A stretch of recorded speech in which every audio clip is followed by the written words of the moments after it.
President Trump's border czar, Sarah Carter, announcing a new strategy to fight against the illegal drug trade and achieve a safe and healthy America. Outlined in a more than 100-page document, the National Drug Control Strategy highlights a number of different strategies aimed at stemming the flow of drugs into the U.S., as well as helping those currently affected by drug addiction.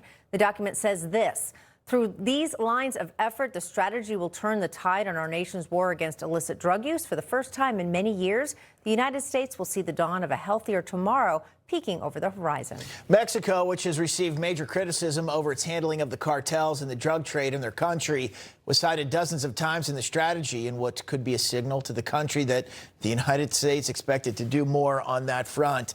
Our border correspondent, Jason Jones, joins us live with the details on this. Jason, good to see you.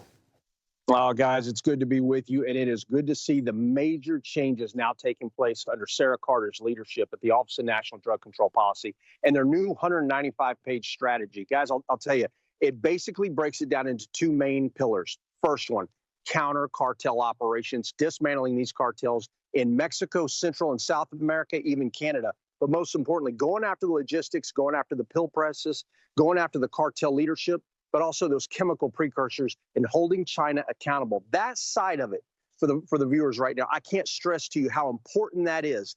That has been the missing block since we go back to the Obama administration, and where they really went to this domestic-only, evidence-based treatment model, only looking at that side of it and looking at it, domestically in this country as a social problem, and then giving out billions of taxpayer dollars to keep this drug thing going. Now, domestically, what they've done is they've gotten away from an evidence-based model.